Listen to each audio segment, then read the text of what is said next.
薩瓦迪卡，我係來自泰國嘅阿 Cham。今日我想分享下我年頭去馬尼拉 APT 嘅時候打 No Limit Hold'em Freestyle Event 嘅一手牌。呢手牌嘅對手係一個嚟自香港嘅終極大肥魚，就係呢條友啦。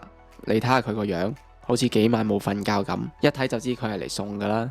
咁呢手牌就係喺 UTG 一個外國玩家 open 咗1100，我喺 button 決定平跟，因為我見到坐喺大盲嘅就係呢條終極大肥魚，邀請佢入嚟一齊打一個多人底池。正如我所料，呢個傻仔捽一捽眼之後就 call 咗 flop 開咗 Queen 88 Rainbow。香港肥魚同外國玩家都 check 啊，係唔記得咗講，我係攞住 Queen 10 suit。呢個位我打咗1200，諗住 value bet 條魚，點知佢諗都冇諗就 check raise 到4000，外國玩家 fold 咗。我手牌咁大，呢個位梗係唔會 fold 啦，等個傻仔繼續表演，所以我 call 咗。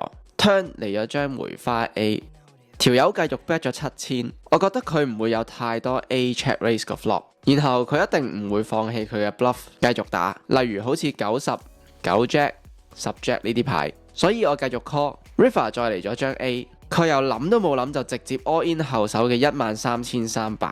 當時我真係超級想 call 佢，但係突然間醒起一啲大神成日都講話啲魚喺 River 度係嚴重 under bluff 嘅。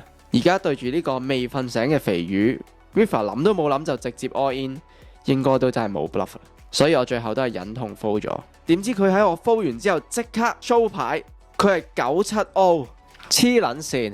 我知佢廢㗎啦，但係冇諗到原來咁廢。